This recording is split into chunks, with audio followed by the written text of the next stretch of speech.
Ochelli Effect is sponsored by WallStreetWindow.com and listeners like you. And now, the most underrated voice in all media, Chuck Ochelli. February 8, 2023, allegedly, according to that thing we call a calendar, and this is the show you were looking for. How do I know that? Because you're hearing me say this. Anyway, Woden's Day, Wednesday, the middle of the week, that's for sure, and keeping in step with what has gone on thus far on the network this week, I'm really happy to have an unusual guest for me. Not so unusual, though. You know, he was on the Jack Blood show not too long ago. And, hey, that's happened a couple of times recently where I heard a guest on there while I was producing and said to myself, this would be a good guest for me to talk to. And you know you're going to get a different discussion. Because Jack and I, not really seeing eye to eye. We sound different, that's for sure. I'm happy to produce his show, but yeah, I talk to people differently than Jack does. That's just a fact. And this gentleman's interesting for a whole bunch of reasons, okay? Not only is he a well-educated man, for sure. I think there's a PhD after his name and all that. Teaches at Ramapo, on, and we could get into that and probably will. But why is this oddly interesting to me? I think I voted for him at one point. Okay.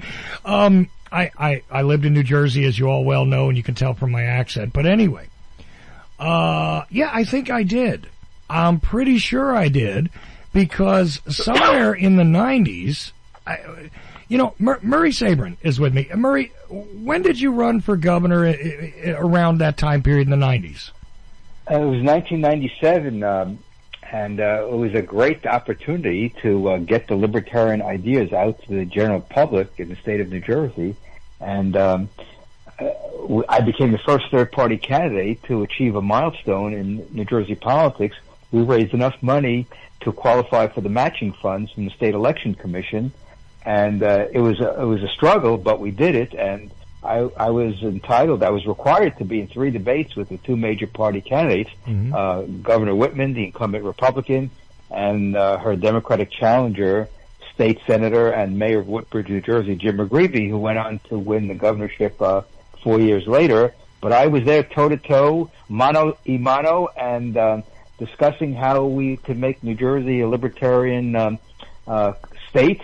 And unfortunately, I didn't win. And I have to tell you, Chuck, if you voted for me and you didn't vote for me twice or 3 times, you didn't do your duty in New Jersey, which is multiple voting is sort of a sport in New Jersey. Well, look, I didn't know much at the time.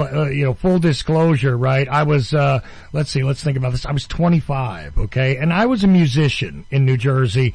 So politics was not my main focus, okay? I was more about art at the time. And, frankly, I recounted on this show, it sounds strange, but I voted for Bill Clinton. That was the first presidential candidate I voted for. And I've been all over the map, but the only party I've ever registered under is Libertarian. Otherwise, I have registered as an independent anywhere else I've been. And frankly, by the time you did it a couple of times, I probably had already given up in New Jersey on voting. And that's the truth. I'm being blunt with you. I recognize, and I saw the Libertarian Party at that time, right? When I first really got to enter into the debate and had the power to vote and all that, I turned 18 in 1990, right? So I think it was 92 was the first presidential election I had a chance to vote in, something like that. And Clinton was the guy I cast a ballot for. Now, if you looked at the rest of my ballot, you would have been confused. I didn't flip all the switches in one place, right? And we had those voting machines with the places there. I'm pretty sure I voted in Ocean Grove, New Jersey, first time. And I flipped those switches, and they were all over the place. A lot of the local candidates that I liked what they had to say, I didn't care about what their party affiliation was. It didn't matter if it was for a freeholder or if it was for governor or whatever else. I tried to follow the messages. What does this individual have to say? I don't care about their party. But I will say that one of the only parties that attracted me philosophically, even at that time, was the Libertarian Party. And it is very different in my mind today to say that you're a libertarian and to be libertarian today than it was at that time. Now, that's one of the things I want to talk to you about today. I also want to ask you some questions about your area of expertise in my mind, which is economics, okay? Because straight rational discussion about the circumstance we're in is awfully rarefied, okay, Murray? And he told me to call him Murray off air before we started, by the way. And so that's why I'm calling him Murray. He's not my, we're not buddies. We've only talked a couple of times and all that, but I really do appreciate you. And I'm sure I voted for you once. I didn't know you could vote more than once in Jersey. I guess I wasn't so well informed. Seemed pretty tough to even vote once, actually, in Jersey, where I was in Ocean Grove, but story for another day. So let's attack this. Libertarian then and libertarian now. That's you. Am I right or wrong? Well, actually, I became a philosophical libertarian in the early 70s when I read an article in the Sunday New York Times magazine written by two Columbia University students about libertarianism, the philosophy of libertarianism. And in the article was a profile of Ayn Rand, who never called herself a libertarian. She called her philosophy objectivism. And there was a profile of Murray Rothbard, who I knew nothing about. He was a college professor, an author. And then a few months later, I read an article by him in the New York Times, flying back from Italy after Nixon did wage price controls. And he wrote an op-ed in the New York Times called "The President's Economic Betrayal," and he just outlined why Nixon's economic policy is going to be a disaster, which it turned out to be, because when you have wage price controls, you get distortions in the economy, which means that you either have surpluses or shortages. And sure enough, when you have maximum price controls, which is what price controls usually do, you get shortages, and they showed up right away. And that eventually led to the oil crisis of 1973-74. And so I was already attuned to the libertarian philosophy, having read Milton Friedman in Newsweek magazine in the 1960s when I was an undergraduate, where he talked about free markets and how they're best for the economy, that they would provide the goods and services people want, and how government intervention undermines economic freedom and prosperity. And so I was already starting to get a feel that the Great Society, Keynesian view of the world, where government is supposed to spend and tax and regulate and print up money by the Federal Reserve, is supposed to be the formula, if you will, the recipe for prosperity. And we've seen time and time again, and when the government keeps on doing this, the economy does not function at its, or operate at its optimal capacity. What that means is that in a free market economy, Chuck, prices reflect supply and demand, and entrepreneurs are in the business of putting together the resources to produce goods that people want. And so their job is to try to forecast consumer demand. That's why marketing is such an important aspect of a free market economy, because you have to have information about consumers' want so you can plan for the future. And the government just upsets that situation by taxes and spending and regulation. So libertarianism, to me, is just a natural philosophy that you find in the Declaration of Independence. If you read the Declaration of Independence, it talks about the natural rights of human beings. And what are those natural rights? Life, liberty, and the pursuit of happiness. And then you have the Constitution, the Bill of Rights, which says, what is the proper relationship between the government and the citizenry? And it's basically just leave the people alone to pursue their own goals in a peaceful manner, and all will be good. You don't need to have government micromanaging the economy, picking winners and losers through the tax code, giving subsidies here and subsidies there. Just allow the marketplace to unfold, and you'll have prosperity for the greatest amount of people. As long as you develop your skills, you will find a job in a free market economy. And so the thing I used to tell my students when I taught finance is that this was my fifth career. I started as a New York City school teacher. I worked on a financial newsletter. I worked as a staff economist at a think tank, and then worked for their investment subsidiary as a portfolio manager. Then I worked in commercial real estate. So I have have had a lot of opportunities in different fields. And then eventually the job came up at Ramapo College teaching finance, and they hired me on a temporary basis, which turned into a tenure track position and a 35-year career until I retired in June of 2020. So when I was teaching finance, that's not economics per se, but you bring in ideas that come from economics and finance about how the economy works and how business decision makers have to use these tools that they have regarding putting together plans, financial planning for businesses, capital budgeting and things like that. And you don't talk about libertarianism per se, but you just talk about how government intervenes and can upset business decision making, so businesses don't have the optimal result that they're looking for, but they have to deal with all the things that government throws at them, namely regulations, which can be a minefield for companies if they don't follow the regs properly. They can be fined. People can even go to jail. If they don't file a tax return accurately, they can be fined and go to jail. So there are a lot of minefields out there that the government puts in the place of entrepreneurs who are the backbone of the economy. If you don't have entrepreneurship, if you don't have capital investment, you don't have a modern industrialized economy, and that's something, unfortunately, the decision makers in Washington on both sides of the aisle need to embrace wholeheartedly and just allow people to be free. That's what America is all about. That's why my parents came to with me and my older brother to America in 1949 to live in a free society. After they were the only ones in their respective families to survive the Holocaust. Mm.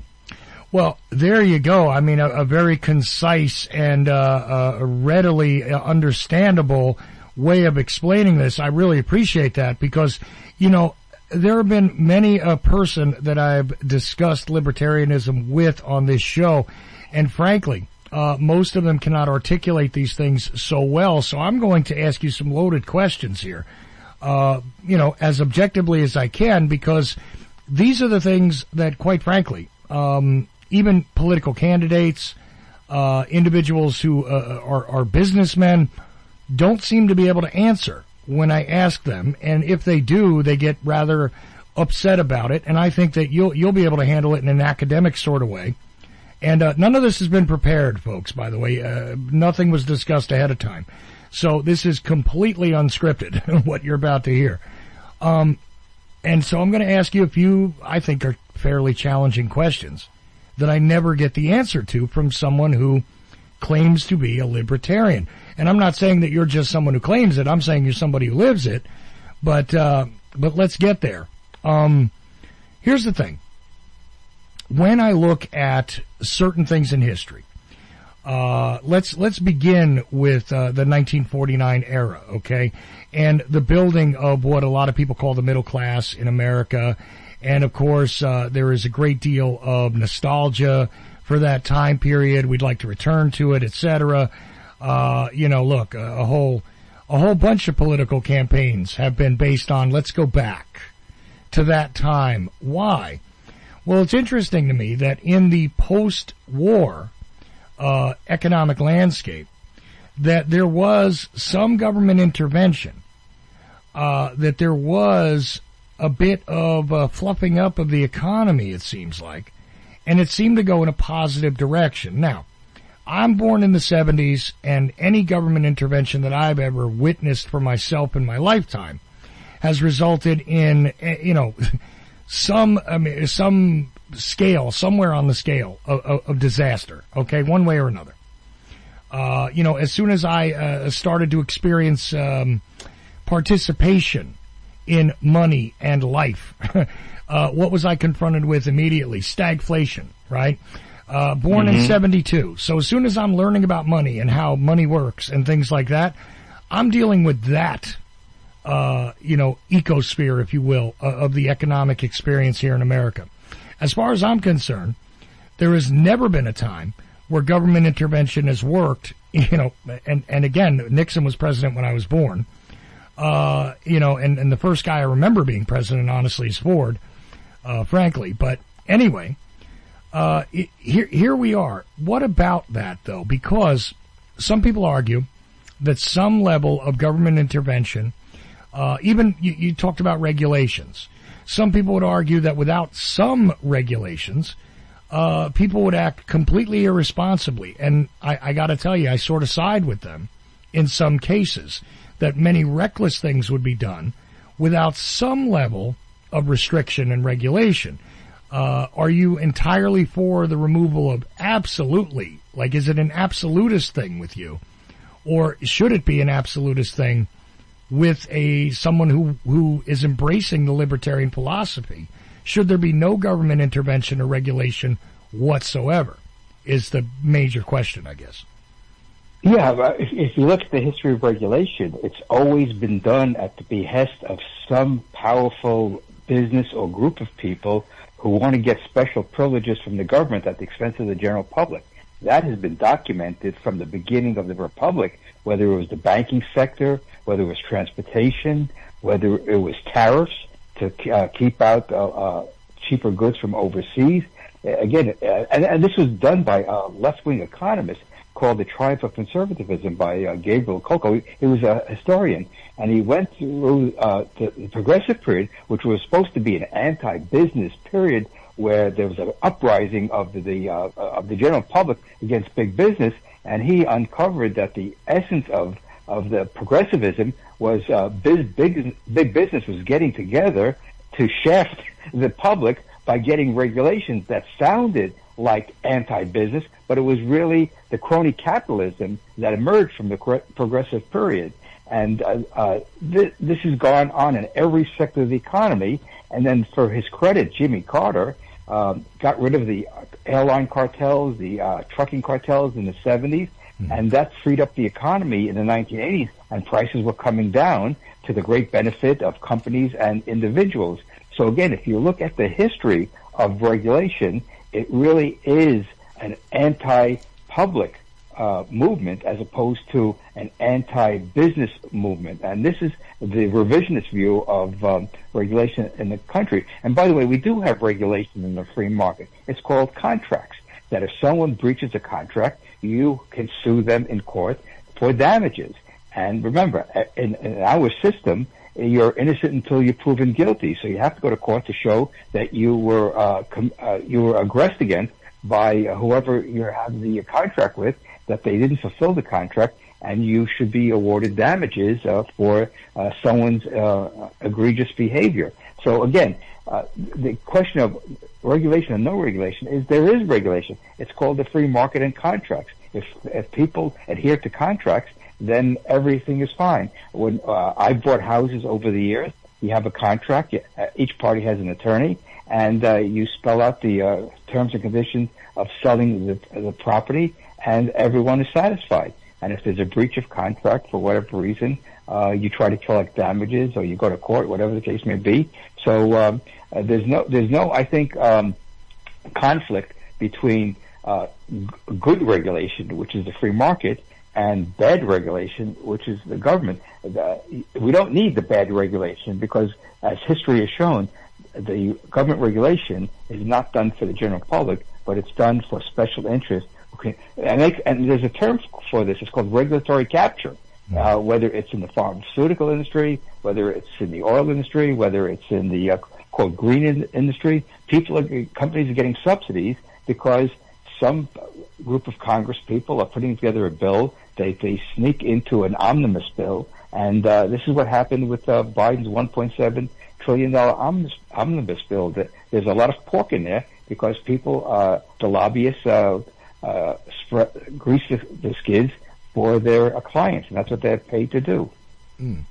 So what you would say is that, okay, what about the idea of regulations, though, that are meant to protect the general public? Now, I realize that the majority of what we see nowadays that is written, it is always created to benefit the larger, it actually defeats competition is what it does, because it makes it so that the only people that are able to function, or the only entities, not people.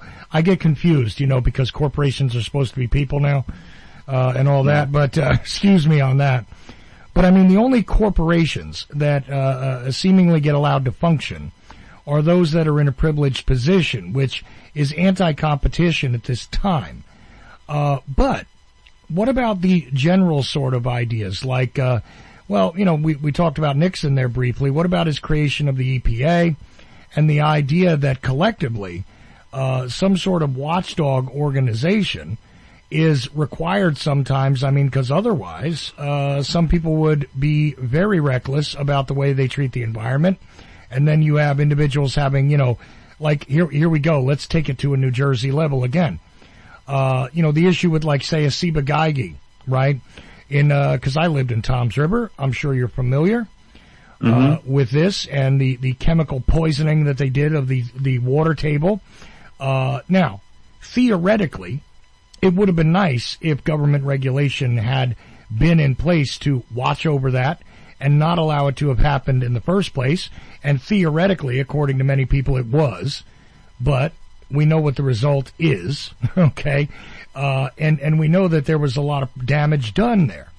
So what about those sorts of regulations that are meant to protect the general public from things like that? I mean, do you entirely object to that, or you figure that can also be handled through contract disputes? Absolutely. More importantly, it should be handled through property rights. If the water table is who owns the water table, and that's one of the problems of environmental regulation.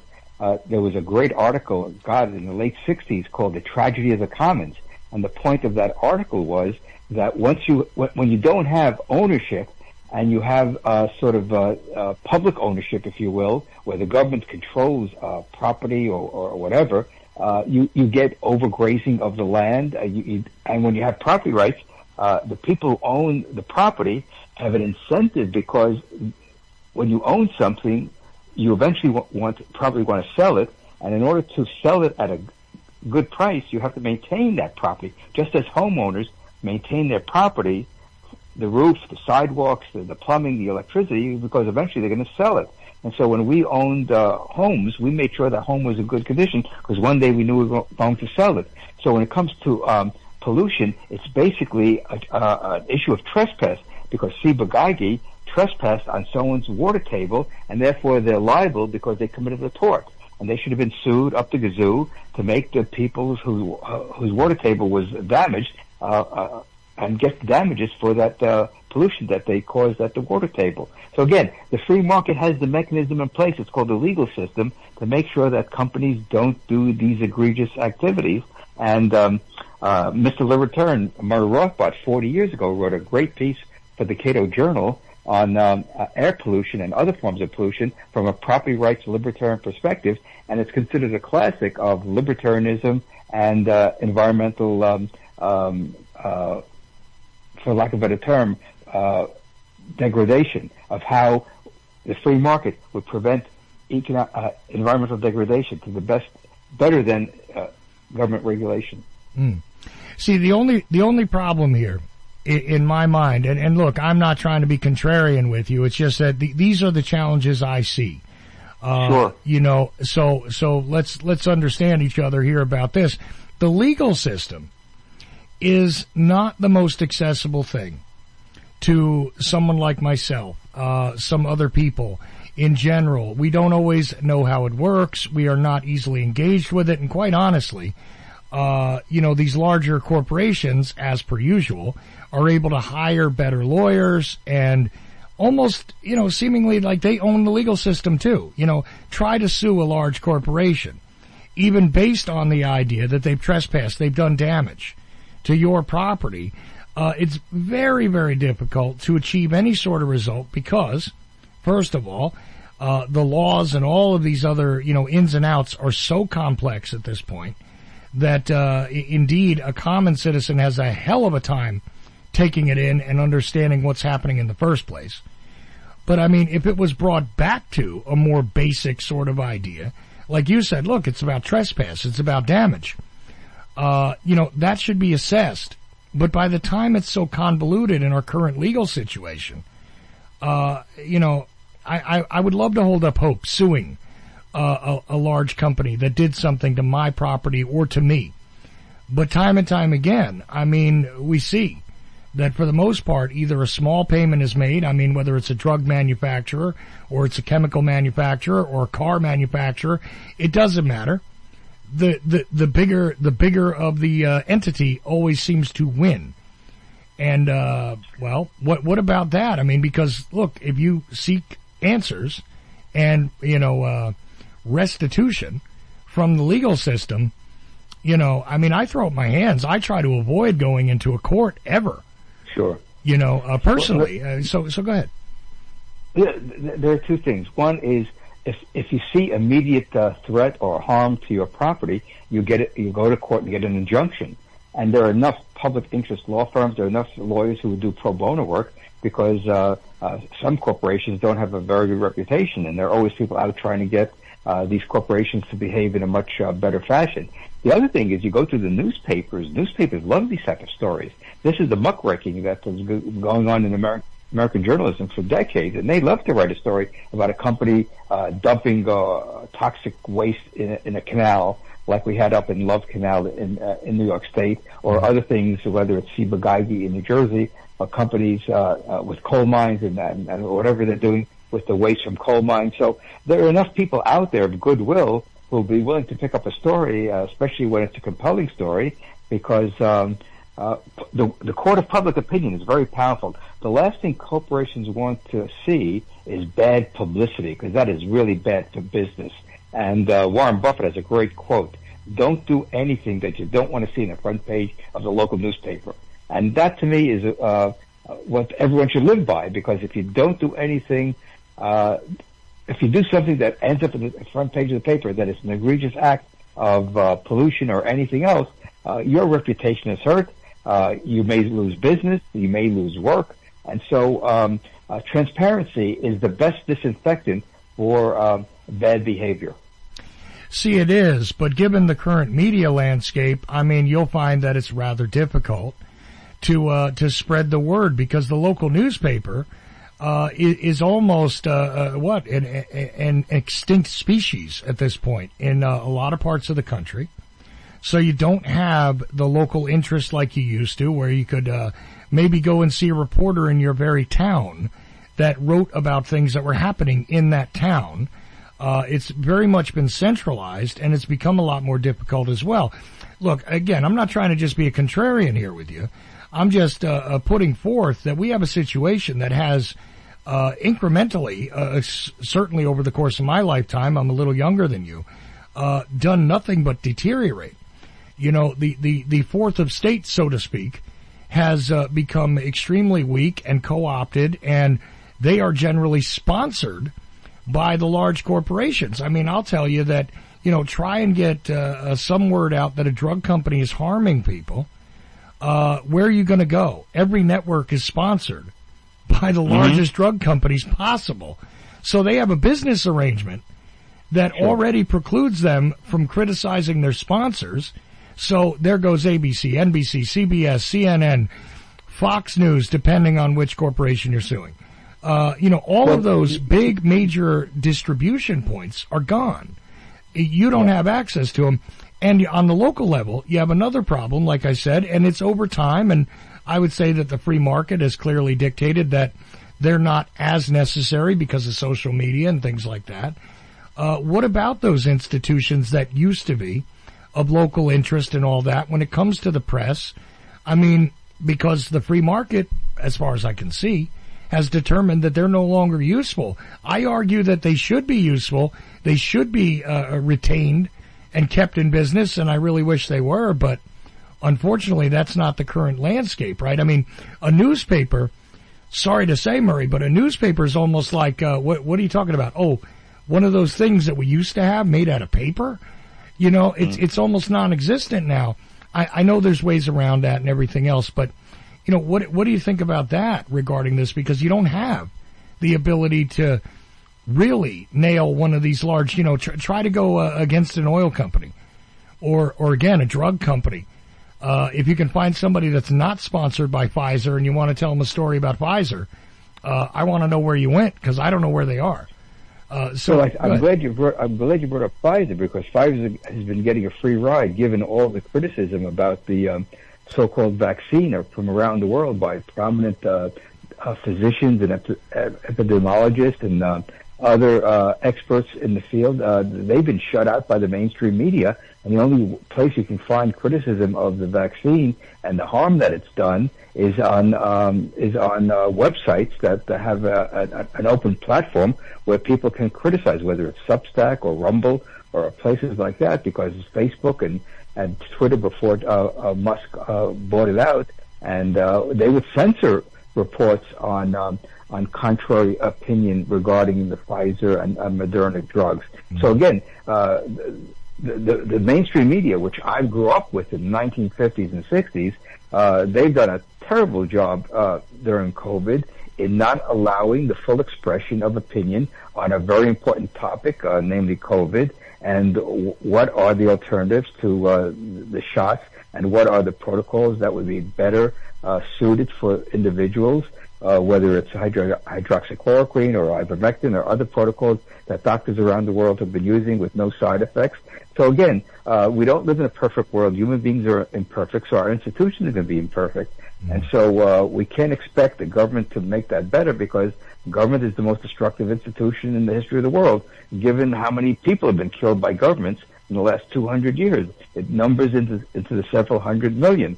So why do we trust people who are in government? They don't have our best interests at heart, because if they did, there wouldn't be any wars, there wouldn't be any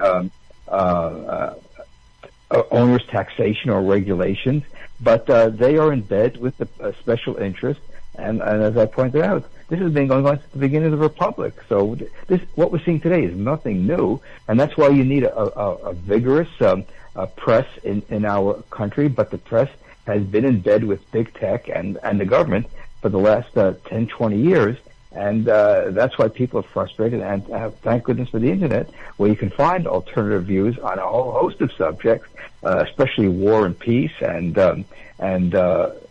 whatever corporations are doing to undermine the free market with getting in bed with the politicians.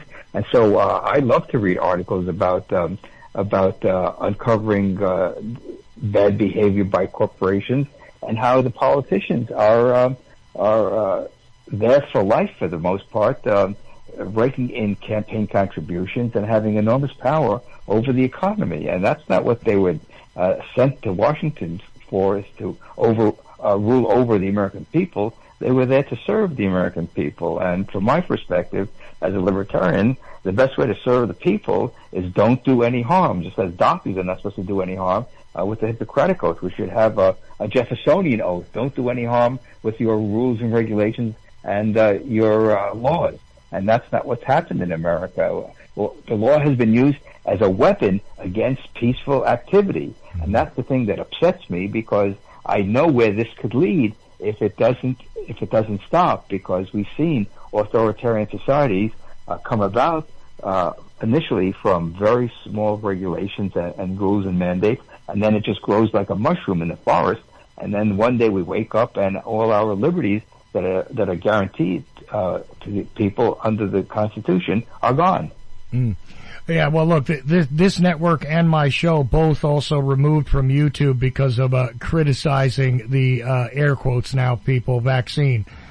So, you know, that's why we got taken down.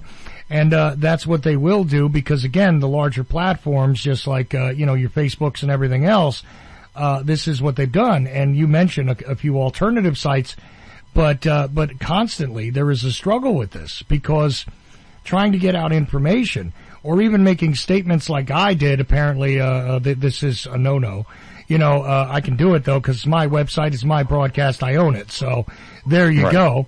But, you know, the deal is, I said things like, look, the same people that are bringing you the opioid crisis, okay, that you're complaining about, are the same people that you're trusting, yes, I'm going to, without the information, take an injection.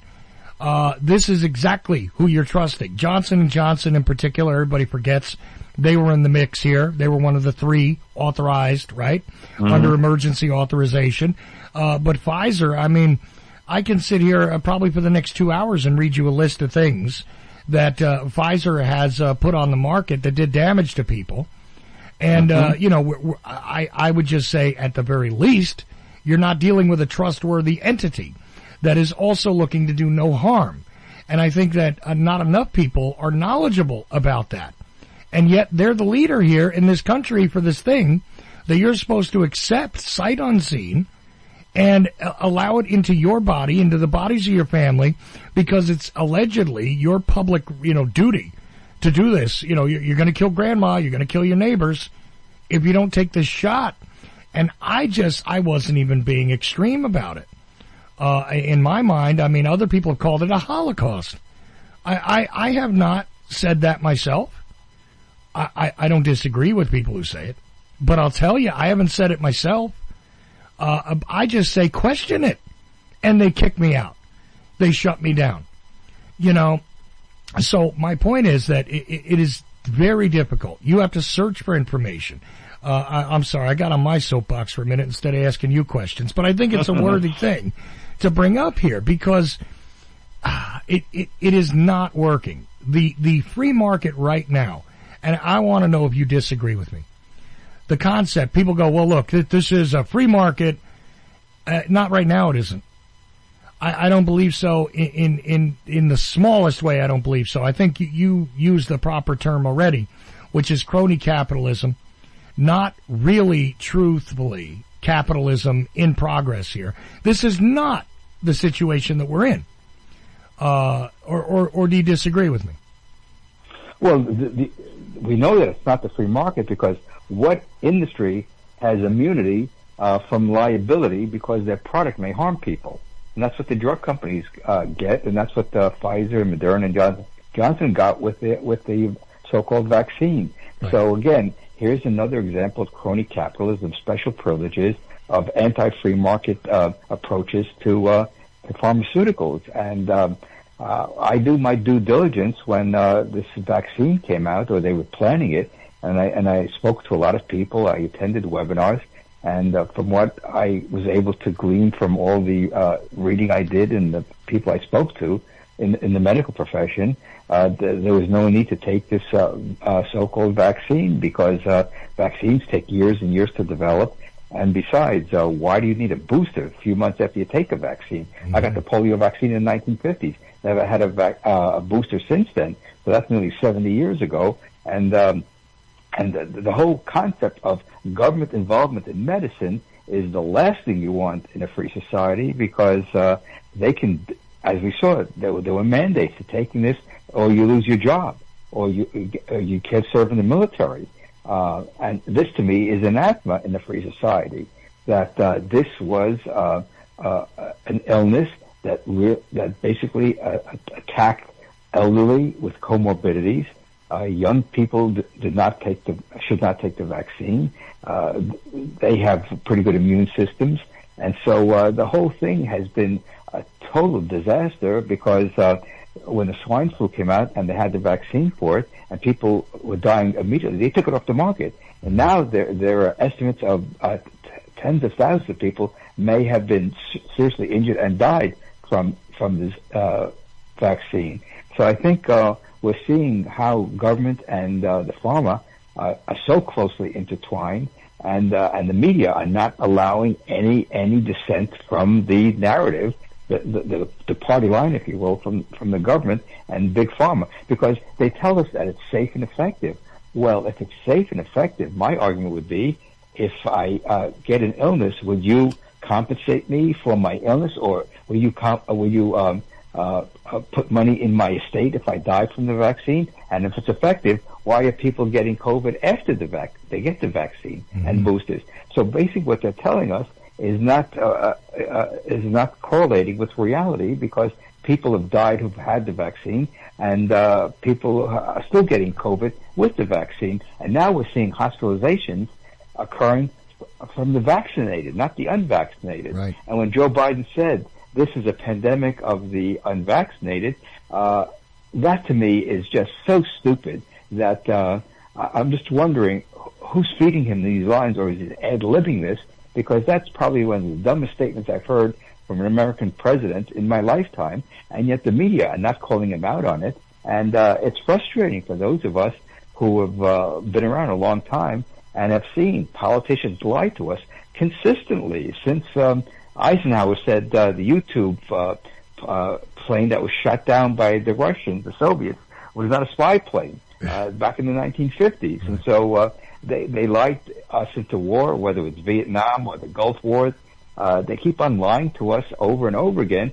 And the white people have trust in politicians who the old joke is, how do you know if a politician is lying? See if his lips are moving. It applies to people who are in power. No, absolutely. And look, I feel like the only, and I don't think the libertarian candidates that are out there right now are the end all and be all of the solution, but I think they are the beginning of a possible solution, when it comes to this very corrupt and very deranged system that is in place. I mean, we're not going to be able to snap our fingers and solve this overnight, I don't think. But the circumstance is that we have, public servants who don't serve the public, who do serve themselves quite well. I mean, look at the amount of millionaires that are made out of making a couple $100,000 a year in Congress, right? Suddenly they have fortunes when they leave. And the thing is, I am suspect of a lot of this stuff and always suspect of anybody who runs for office anyway. But I hope you guys out there can see why it is I might have voted for this guy, because you're not sending out a different message. You have not changed. I do believe, though, that libertarianism has been kind of hijacked a bit, and I wonder what your thoughts are on that, because to me, a lot of people that call themselves libertarians at this point in time are really just on the right-wing side of the equation. And that's it. They haven't really embraced this idea or gone to the point of thinking that, the people would make the best decisions and so on and so forth for themselves. They're really on the right-wing side of the equation, but they didn't used to get invited into the right-wing tent, if you know what I mean, at the circus, all right? Mm-hmm. So now they've embraced libertarianism, in quotes, and they're not very libertarian in their behavior. They're not very libertarian in the things they propose, the things they continuously vote for. Okay? And I'll say this, I take swings at all sides here, all right? So what's bad is bad, that's it. I don't care what letter you got in front of your name, or behind it, in fact. But, with this vaccine, I don't want to hover on it too long. But, I mean, this is a prime example of what the problem is when the corporations are completely intertwined with the government. They are indiscernible from one another. And this is the kind of thing you get. By the way, I had Brent Hamachek on yesterday, who wrote a book about Dr. Zelenko. Have you ever read that book or heard about it? No, I've seen Zelenko, and he passed away, unfortunately, recently yes. from cancer. And he was on top of things early on during COVID, using his protocol, which saves lives. Right. Now, here's the thing. Nobody got to hear about that at the time, really, right? And I think a lot of lives could have been saved had that information been disseminated. But, of course, anything that would have spoken to, look, one of the primary things in his protocol was zinc, right? And it was one of the things that was advised to me personally when I got sick in 2020, right around the same time that he was treating people. But it was not mentioned to me by Dr. Zelenko. It was mentioned to me by one of the very few people in the medical profession that I trust. And they gave me their idea of what the best way to combat it was, and it was survivable for me, etc. And I'm not even the healthiest guy in the world. But by observation, I could see what was happening. And yet, we have a media that was telling us, don't believe your eyes. All you need to know is that this is safe and effective. This is safe and effective. And in fact, the whole, idea that this is a pandemic of the unvaccinated, well, I don't think that started with Joe Biden. In fact, I do recall there was a president before that was very proud of his Operation Warp Speed and getting right involved with making sure that FedEx had all the funds it needed, making sure that the Medicare fund was going to pay out for your free vaccines, and literally, I mean, I found that there was a specific amount of money that was paid out for that. per vaccine.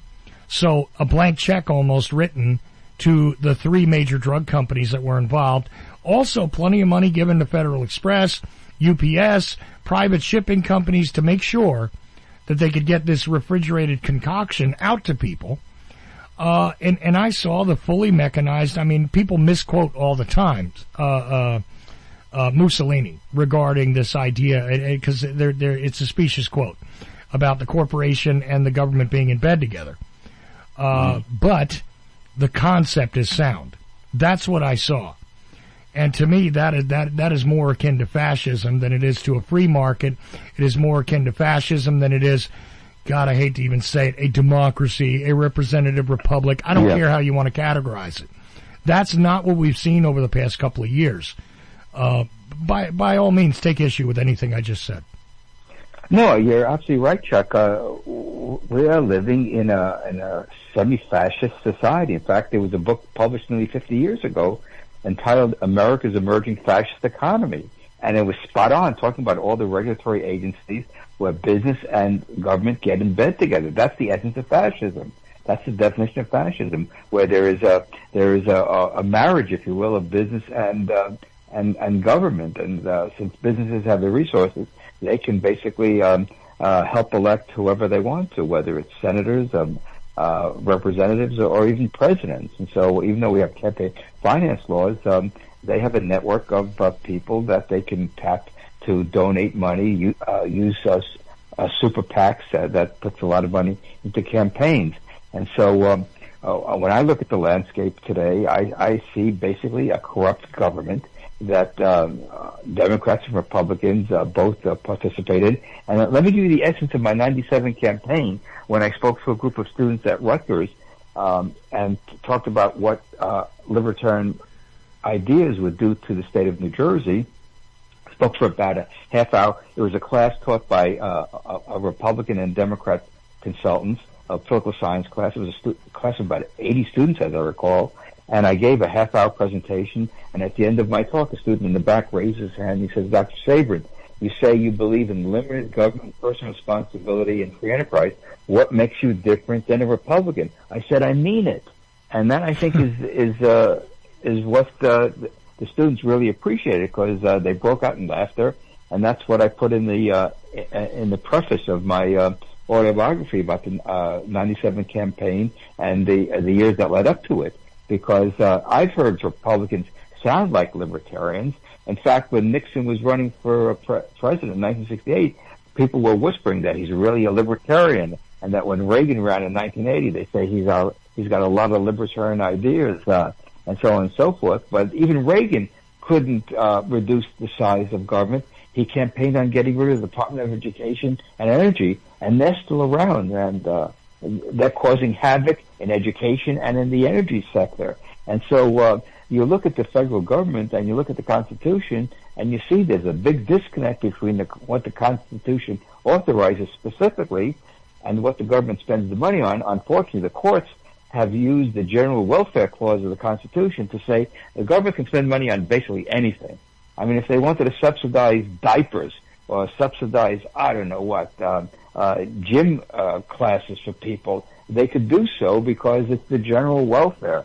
And that's how, that's the major flaw in the Constitution. It's not a straitjacket on government, but it's basically an open-ended invitation to spend money endlessly. And there you have it. Look, I'm pretty sure that speech you gave at Rutgers was either covered in the Asbury Park Press or the Bergen Record, or possibly both, because I recall reading about it, but I guarantee you they didn't give you that many details. They gave you short shrift in the article. maybe you remember a little more, but that's what it seemed like to me. Nonetheless, the ideas definitely resonated with me, and I saw what was being shown to me as the Libertarian Party at that time as something that was, well, effectively most akin to the non-aggression philosophy. Right. You know, and I saw it that way. And a major thing was the drug war to me. This is one of the grandest deceptions that has been loosed upon us, you know, along with all the things we've already discussed, is this idea that, you know, there's a war on drugs. which, as you know, George Carlin would observe, look, we're a very warlike people. We declare war on everything, right? How do you have a war on drugs? Well, you don't have a war on drugs, but they do have a war on people, and they justify it with drugs. You know, and I saw the libertarians at that time as being for the absolute removal of any prohibition regarding things like this, as they would have been against the prohibition against alcohol. This is not the government's business to deal with this on a personal level. What are your thoughts on that and the drug war in general and the libertarian stance there? Let me take you back to the late 50s when The Untouchables, the TV series, came on the air with Robert Stack playing Elliot Ness. Sure. And here I am, how old am I? 12, 13, 14 years old, watching The Untouchables. And here they are going after bootleggers. And I'm saying to myself, liquor is legal today. Why was it illegal back then? And you had judges being bribed, politicians being killed, politicians being on the payroll, judges being on the payroll, police being killed, police being bribed. And so prohibition was the greatest social disaster in American history, and now we have it again with the war on drugs. I mean, drugs don't do anything except if you take them when you're not supposed to take them, they'll be great harm to you. Just as gun control. It's not about gun control, it's about people control. People have a right to self-defense. The whole concept of the government being your overseer, your nanny, is repugnant to me, because you have to be an educated person and know what's good for you and what's not good for you. And so, on a personal level, I took a puff of a cigarette at age 15, and I said, this is not for me, and I never smoked. I hardly drink because of a variety of reasons. And so, the only time I really have any wine is Passover, when we have a Seder, and so I grew up with that. So I'm very comfortable drinking wine at the Seder, Passover Seder. But the whole concept of that the government can tell you what to ingest in your body doesn't make any sense, because if that was the case, then you'd ban alcohol, you'd ban tobacco, you'd ban a whole bunch of food items which cause obesity and diabetes and cancer and a whole host of things. Mm-hmm. So this is about cultural issues where the government thinks that it's being altruistic by preventing drugs from coming in. And by the way, the greatest proponents of prohibition are the drug dealers, because they're making billions of dollars on prohibition. And the sad reality is now we have this fentanyl crisis, and from what I've been reading about, there could be some intervention there, because what the drug dealers are doing is they're selling black market Xanax and other prescription drugs laced with fentanyl. So they're committing huge fraud in the marketplace, the black market, because people are getting these drugs that they should be getting a prescription for in the black market, and drug dealers, for some reason, are lacing them with fentanyl. So I don't understand that. And why anyone would take drugs without doctor supervision is beyond me. I mean, I don't take any drugs without supervision, because I want to know what the side effects are. I want to know what the protocol is to if I have an illness, and how long I should take the drug, and so on and so forth. Now, a responsible physician will tell you all that. And unfortunately, we have a drug culture because anxiety levels are through the roof because of COVID and other pressures that are on young people. And it's a sad commentary on how American society has evolved in the last 10, 20, 30 years. Mm. No, absolutely. And look, I smoke. I've been addicted to tobacco almost my whole life, right? I mean, almost about 40 years now I've been smoking. But you know what? I recognize that it's probably not the best thing for me to do. But here's the thing. I don't think it's the government's business. I don't think it's your business. I mean, I told you, but I don't think it's your business. It's my issue. It's my problem. Sure. And I've never understood this desire to, and I'll tell you, I extend that to all these substances. Again, that's your personal philosophy. That's fine. That works for me. There are plenty of people that won't touch this or that or the third thing. They've literally, through prohibition, given the rise to all sorts of dangerous things because of prohibition. And I got to tell you, I resent this opioid crisis situation on the highest level, because I've been exposed to drugs my whole life. And frankly, again, look, I could give you a history on it, but I'm not going to. I'm just going to say to you that I am well aware of what it is like on a street level to deal with this. Okay, I am well aware of what it's like there, and I got to tell you that if it were not for those laws, there would be a lot less deaths. There would be a lot more sensible individuals who, regardless of what it is they choose to ingest, okay, nobody would get killed for it if it wasn't for prohibition. Okay, it's just that simple. And they've given rise to this situation. Now, fentanyl, by the way, was available as early as 1980. I can tell you that firsthand. It's not new. The opioid crisis, I laugh because we have been through various phases of different opioid crises in this country. And I definitely experienced one. But I got to tell you, I think hardly anyone cared because it stayed in a certain segment of society for a long time. Heroin was a big problem when I was growing up. There were plenty of people dying from it. There was plenty of it cheaply available on the street. And so, that's an opioid too. It was readily available, and frankly, a lot of people that go for the black market pills or the illegally obtained pills or whatever now, you know what? A lot of times they'll wind up resorting to the heroin as just a matter of fact because it's cheaper and easier to obtain. I mean, that is the weird part about all this. It is totally turned on its head, and I think that it didn't even become part of public discourse until it became absolutely ubiquitous, where there was no escaping it. Every segment of society got touched by it. I mean, impolitely, I call it the rise of hillbilly heroin, because that's what they called Oxycontin on the street for a while, okay? And that's what it was. And if it wasn't for that, and if it wasn't so portable and wasn't so easy to move around, and you didn't have a black market for it, you would not have this circumstance where it might be a good idea for many people in your neighborhood to have Narcan around. Okay, and I mean every neighborhood at this point, because this stuff is everywhere and all forms. And I think it got that way by design. But here I go with my conspiratorial sort of mindset, where I think this was intentionally done. And I think most things that we see have actually been intentionally done. Now, I don't ask you to comment on that, but I will say that I'd love for more libertarians to address this, which is that I think the prohibition in and of itself has caused the black market to thrive and has caused a much higher death rate than we would ever see if this was all decriminalized tomorrow. I really feel that way. What are your thoughts on that? Well, there was as you know, Portugal decriminalized everything, and drug addiction is treated as a health issue, which it is. And so it's just amazing to me that alcohol is not treated alcoholism is not treated as a criminal issue. It's treated as a disease. It's classified as a disease.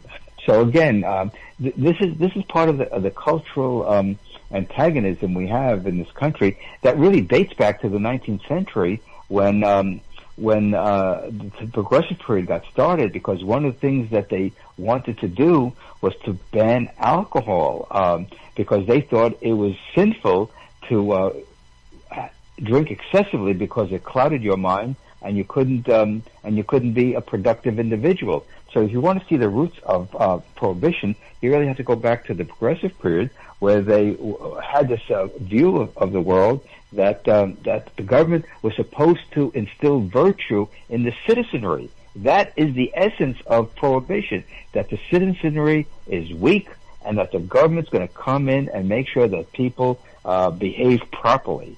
And that's why a lot of Republicans support these rules and mandates and prohibitions, and the Democrats used to be more libertarianish on these issues, but they also have fallen into line with using the government for that. But there is, I think that some Democrats want to decriminalize drugs, because I think some of them see the futile nature of prohibition, which is a good first step, but they haven't gone all the way. And I think Republicans are falling into the trap of that government is supposed to be the virtue enforcer in society, And to me, that's self-defeating, because virtue has to come from your inner self, not from external forces.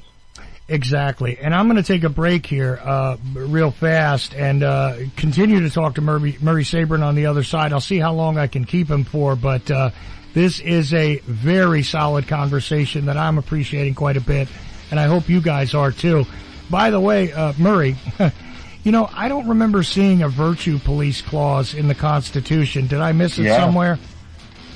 Well, that's it. I mean, they make things up, and this is why the history of ideas is so important to understand how we evolve as a society. Exactly.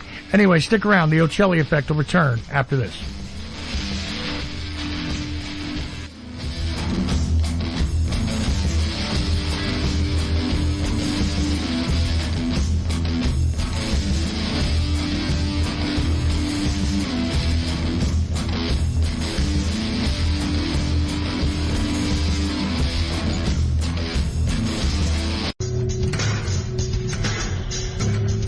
WallStreetWindow.com. Gold, silver, the stock market. WallStreetWindow.com. Perhaps you're invested deeply. Perhaps you're not in deep enough. Maybe you're thinking about getting started. WallStreetWindow.com. Michael Swanson, the brilliant author of The War State, understood these trends professionally for many years, and now he gives you the benefit of his knowledge. WallStreetWindow.com. Go there now. Go there now. Go there now. For as little as $50 a month, you can buy an ad for your business, podcast, book, or any message you want heard on one or more of the Ochelli.com shows. To find out more, contact ads@Ochelli.com. That's ADS@Ochelli.com. Be heard with us. Revelation through conversation. Ochelli.com. The War State by Michael Swanson explains the great national transformation that took place and put the Kennedy presidency in the context of the times, and reveals never-before published information about the Cuban Missile Crisis. President Kennedy would not have been assassinated if he had been president 200 years ago. His assassination took place in the context of the Cold War and the rise of the national security state. Before World War II, the United States was a continental republic. In the decade that followed, it became an imperial superpower. Generals such as Curtis LeMay not only wanted to invade Cuba, but knew that there were short-range missiles on the island armed with nuclear warheads that they could not destroy because they were on mobile launchers. Their invasion could have led to a third world war, and they wanted to go to war anyway. The War State by Michael Swanson reveals why and will show you what President Kennedy was up against. For more information, thewarstate.com.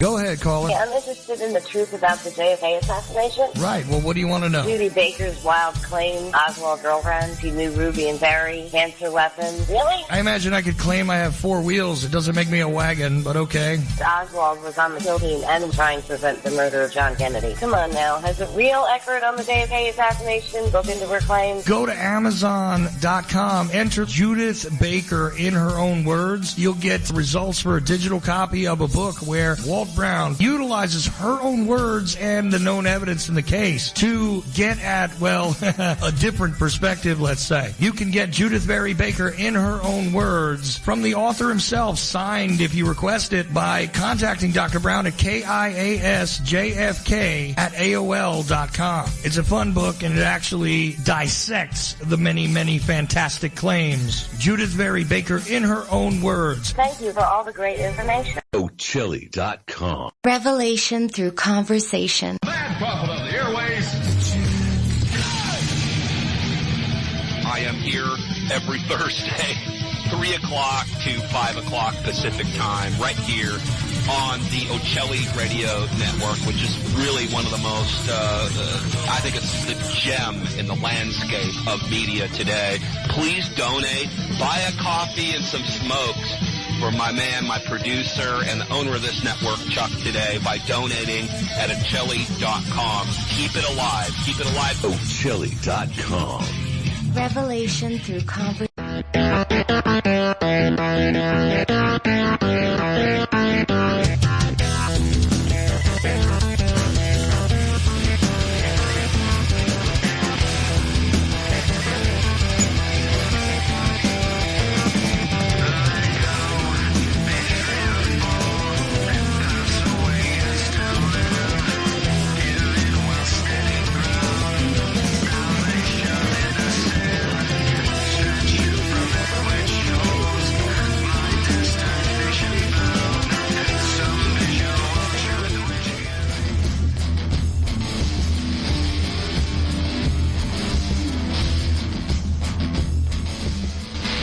So the second and final segment of tonight's Ochelli Effect with Murray Sabrin. Again, you know, an interesting guy that I heard on the Jack Blood show for sure. And then I remembered, wow, wait a second. I voted for this guy. Like many years ago. And Murray reminded me that it was 1997. And that makes perfect sense. And yes, I do remember not wanting to vote for Christy Todd Whitman. I don't remember McGreevey being on the other side there. See, now, to me, he was the guy who got removed from the governor position a few years later when he ascended to the governor's mansion when Christy Todd Whitman left to go lead the EPA. And then he was removed under a scandal, which, well, anyway, you can look that up for yourself, Jim McGreevey. But I really would have liked it much better had Murray Sabrin become the governor of New Jersey. And I think New Jersey would have been irrevocably altered if he had. Anyways, so before we get going, though, I do want to let people know where they can go and take a look at things that you've written and things you've had to say publicly. You know, not everybody would have ever gotten to go to Ramapo, and besides, you've retired now. Although, I don't know, maybe you go there sometimes and, you know, you're one of those professors who comes in and out, maybe? What do they call it? Well, we're now in Southwest Florida, Chuck. So it's a long way to New Jersey from Southwest Florida. But I hope to get up north sometime this year. Maybe I'll try and catch a ride with you if you drive, because I'd love to go back to Jersey for a visit. I'm kidding. But the point is that I do miss New Jersey. Anyway, thing about this though is I do want to let people know where to go see your stuff, but before we get there, I like that you mentioned that people have tried to sort of adapt libertarianism into, and that's a loose word right now for me, into what they're presenting publicly. But as you said, you hear tones of it, and then their actions are just so completely diametrically opposed to what libertarianism is. And so I'm really glad to have had you on and really discuss these things at length, and I appreciate your patience with me tonight. So is there anything else that we should include here as this is almost like a primer to libertarianism in its reality, in its best form, in my mind, and I'm really glad you did this. Thank you. So yeah, go ahead if there's anything else that we should add, and then also tell people where they can go to see things that you have presented or do write or do present. Sure. Thanks, Chuck. Basically, I'm going to spend the next few months promoting my work, my books, my ideas, my SUBSTACK column to educate the American people. That I've been an educator for 35 years, and I think I've done a pretty good job of helping young people develop the skills they need in the business world. And now I want to educate the American people as much as possible on the ideas that will make America a better place. And so I call this the Restore the Constitution or the Restore the Republic tour. And by being on podcasts like yours and others, and hopefully break into some of the big-time cable and TV shows, to point out to people that what we have today is an aberration. It's not what the founders envisioned for America, where we have this all-encompassing federal government, endless wars overseas, endless money printing to try to stimulate the economy, which doesn't work, and rules and regulations that are not consistent with the Bill of Rights. So this is my current career after retiring from teaching. I'm not retired. I've been around a long time, and I feel that I have a responsibility as a naturalized citizen, and it took an oath to uphold the Constitution to bring that message to the American people that our liberties are threatened by people in Washington who think they know better than we do of how to run our lives. And I find that very offensive, quite frankly, that being a sovereign individual is the essence of being an American. In fact, in the 1960s, when I was an undergraduate, one Sunday I was watching a show on Passover.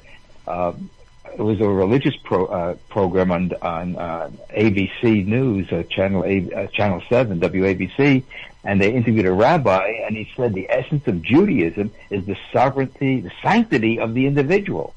And that stuck with me for almost 60 years, 55 years, that individualism does not mean that you're isolated in a community. It means that you're part of a community, but no one has the right to aggress against you, which is the essence of libertarianism. In fact, after the 97 campaign, Chuck, you'll get a kick out of this, I received a letter from a rabbi in central New Jersey asking me to speak to his congregation on a Friday night, and my topic was why Jews should be libertarians. If there's any group of people who should be libertarian, who should be opposed to big government, it's the Jewish people, because they've been oppressed throughout our history. And so I made I connected the dots between the Ten Commandments, thou shalt not kill, thou shalt not steal, the fundamental principles of libertarianism, the non-aggression principle. And so that's easy to understand. And so if you don't steal and don't kill, then everything falls into place, and we would have a harmonious society with continuous prosperity. And so my job is very simple, is to get the word out, being interviewed by podcasters like yourself and others, and just make the case that we can do a lot better than what has been going on in Washington for 100 years. No, absolutely. So, what is the, do you have a central website? Or, I mean, look, you can email me the stuff afterwards and I'll put it in the show notes, anything that you want to point people to directly. Sure. My books are available on Amazon. My latest book is my memoir, From Immigrant to Public Intellectual, An American Story. It just came out a couple of months ago, and I'm very proud of it. The publisher loves it. Michael Harrison, the publisher of Talkers Magazine, the Bible of Talk Radio, wrote the forward. His publishing arm, Talkers Books, published it. And now I'm on a publicity tour on radio and TV to get the message out, and hopefully sell a few books in the with it. And I have books on healthcare. I have books on the boom-bust cycle, the Federal Reserve, and my first book on how to have a tax-free America, which is consistent with libertarian philosophy. So it's all available on Amazon. So go to Amazon, and the publisher deliberately priced the book so inexpensively, the Kindle and the paperback, because he wants people to buy multiple copies and give them out to friends and relatives, and learn about my personal story and how that's interwoven with the events of the past 60 years, and how I became a libertarian in the early 70s and eventually became the New Jersey gubernatorial candidate in 1997, where I was the first third-party candidate to debate the major party candidates. So it's been a wonderful journey, and my journey is not ending. I just wanted to continue doing what I do best, I think, is explaining ideas that people have, I think, misconceptions about. And if they go to my Substack column, I write there twice a week at murraysabrin.substack.com. Right. murraysabrin.substack.com. Absolutely. And I'll give links to your author's page as well as your books on Amazon. Definitely want to make sure that people take a look at them. They are priced cheap, actually. And I just for the record, I do read Talkers Magazine as well. That's one of those things I get all the time. So I'm aware of Michael Harrison. I didn't know he published your book, though.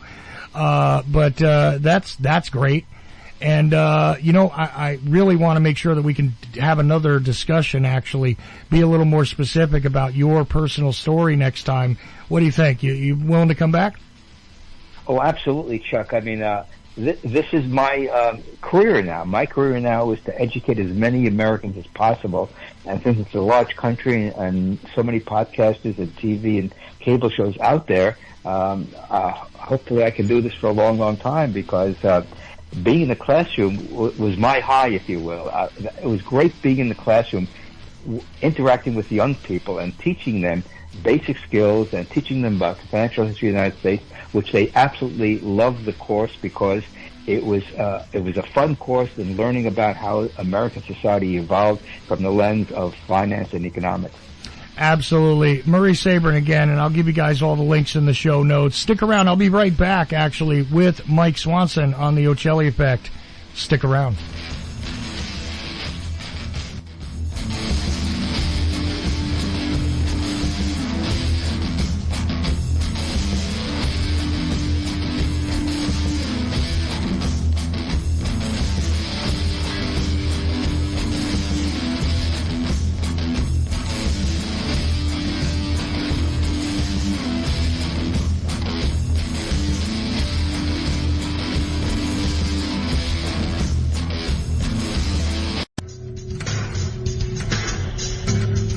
WallStreetWindow.com. Gold, silver, the stock market. WallStreetWindow.com. Perhaps you're invested deeply. Perhaps you're not in deep enough. Maybe you're thinking about getting started. WallStreetWindow.com. Michael Swanson, the brilliant author of The War State, understood these trends professionally for many years, and now he gives you the benefit of his knowledge. WallStreetWindow.com. Go there now. Go there now. Go there now. The War State by Michael Swanson explains the great national transformation that took place and put the Kennedy presidency in the context of the times and reveals never before published information about the Cuban Missile Crisis. President Kennedy would not have been assassinated if he had been president 200 years ago. His assassination took place in the context of the Cold War and the rise of the national security state. Before World War II, the United States was a continental republic.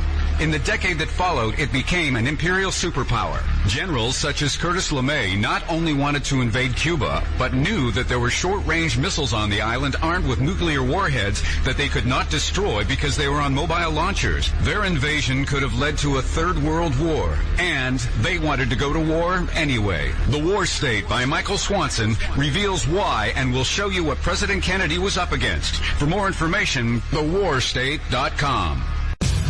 Support Chuck Ochelli at Ochelli.com. There's no money in it, so yeah, that's the problem. That's the biggest problem, I think. And, some people would say that, look, you're in an age when you can be independently supported, but quite frankly, I'm on that business model too, and look, I'm not going to complain, but I'm going to complain. Okay, because people want to support you, they love you to death, but honestly... So if you're listening in, this is a very unsubtle request to support the damn show. And I want you to do this too, because, the Ochelli Report is one of the few places where Greg Palast can get the stuff out. I mean, you'll still see my violence in some of these outlets, but nevertheless, I used to be a regular on CNN and on MSDNC, but no more. Revelation through conversation. Ochelli.com. Go ahead, caller. Okay, I'm interested in the truth about the JFK assassination. Right. Well, what do you want to know? Judy Baker's wild claim, Oswald girlfriend, she knew Ruby and Barry, cancer weapons. Really? I imagine I could claim I have 4 wheels. It doesn't make me a wagon, but okay. Oswald was on the kill team and trying to prevent the murder of John Kennedy. Come on now. Has a real expert on the JFK assassination looked into her claims? Go to Amazon.com. Enter Judith Baker in her own words. You'll get results for a digital copy of a book where Walt Brown utilizes her own words and the known evidence in the case to get at, well, a different perspective, let's say. You can get Judith Barry Baker in her own words from the author himself, signed if you request it, by contacting Dr. Brown at KIASJFK@AOL.com. It's a fun book, and it actually dissects the many, many fantastic claims. Judith Barry Baker in her own words. Thank you for all the great information. In Denial. Secret Wars with Airstrikes and Tanks by Larry Hancock.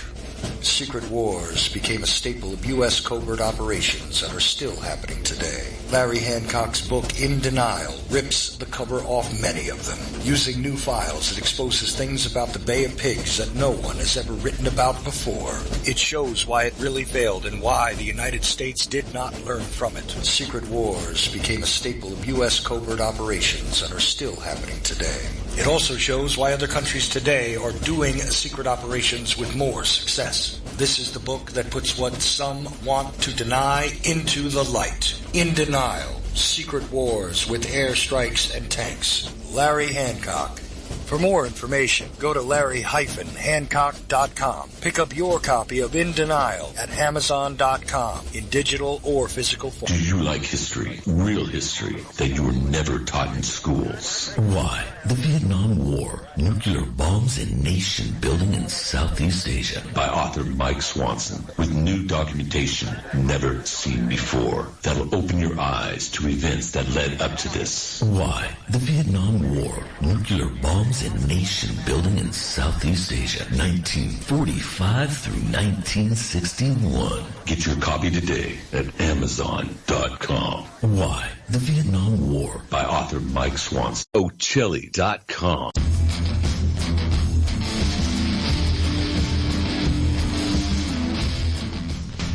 And the third segment of the Wednesday Ochelli Effect. Now, this is odd because normally on Thursday I've got Mike Swanson with me, but today we're going to get a quick hit, so to speak, a quick run-by, a drive-by, if you will, with Mike Swanson. And the first thing I got to ask him is if he was on Twitter today and all that. But WallStreetWindow.com, be in the know, go there. Also the books, The War State and Why the Vietnam War. He's the author of both of those and the author of actually quite a few books, but those are the two I focus on. Also a history of Danville, Virginia, and all that. Books on money, which is stuff that I don't know much about. Although I just had on a guy who was a professor of finance at Ramapo who, you know, we spoke libertarian philosophy all the way around, totally unscripted. And I think that went really well. Anyways, Murray Sabrin was the first hour plus guest. But Mike Swanson's with me, man. How you doing tonight, Mike? Oh, I'm doing good. How are you doing today? I'm all right. You know, I know that you use social media sometimes, and I know you're on Twitter. You're at, I think at Trader Mike. It'll be in the show notes, guys. If you don't know, go follow Mike Swanson if you're not already doing it. But I go on Twitter to like just see what's going on, and I tried to send out a retweet from somebody, and it told me I was at my limit for the day. So I go and I check what my limits are. It's 2,100 tweets is your limit, right? And I didn't tweet 2,100 times today, so I didn't know what was going on. Then I started getting messages from a bunch of different people I knew. What in the hell is wrong with Twitter? Apparently it told a lot of people they were at their limit, can't tweet, can't message, all that. Twitter's broken. So, remember when Facebook went down for a couple days, Mike? Everybody freaked out. Remember that? A few years ago? Yeah. And then they learned they didn't need it. Then it came back. They needed it more than ever. Of course. I haven't been using Twitter today, but yesterday I was embedding a tweet on a post to my website, and it gave me a strange error, and it looked like the site was down. And then it came right back. So that was I've seen it slow down a couple, ever since Musk bought it. I've seen it appear to slow down a bunch, but I haven't seen anything like what you're describing. It is behaving strangely since Musk bought it, isn't it? It's not all normal. Now I'm wondering if I should buy my blue check mark. Did you buy I'm not buying it. No? Okay. I'm not, I just kind of look at it as a spy to find what financial people are saying. I don't post on it anymore because I just know when they make you buy the Twitter blue, if you don't buy it, no one's going to see what you write, and I don't want any part of it anymore. Fair enough. And yet you're still on in that sense. And yet Facebook is like that too. If you got a Facebook page, no one sees it unless you spend money on the ads. Exactly. But you know what? I'm still over there. I'm still on Twitter too. I mean, I'm going to keep trying, and hope that someday, people will see my stuff again. But anyway, it is what it is. And that's not the only thing I ever want to talk to you about. But, I gotta say, what is on your mind today? Let me just get straight to it instead of running my mouth.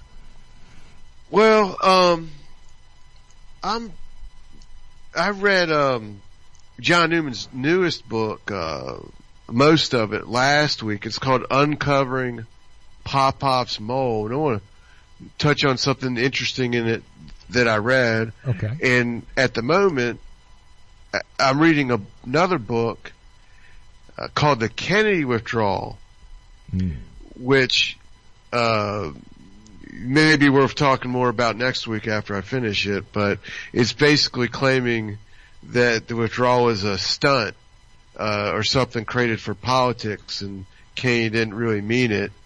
And so if he had lived, it's pretty much not important. It's basically an attack, I think. he doesn't name them by name in the text of the book, but they're in the footnotes. It's an attack on Newman and Peter Dale Scott. Really? And he does talk about books influencing people's thoughts. And this guy's with the Miller Center, too, that Carmine had written an article about some Miller Center guy that said there's nothing in the JFK files. Yeah, well, interesting. So it's kind of curious. It is curious, and it's fascinating to me because I'm sure some years ago you read the book or saw the film Virtual JFK. You remember that? Yeah, and there was I got the book, and this person that wrote this, I believe, was part of that. Uh-huh. They had a collection of scholars that came together to discuss this topic. Now, well, I'll just get to what bothers me the most. Sure. About writing in general, and this guy isn't the only person that does this.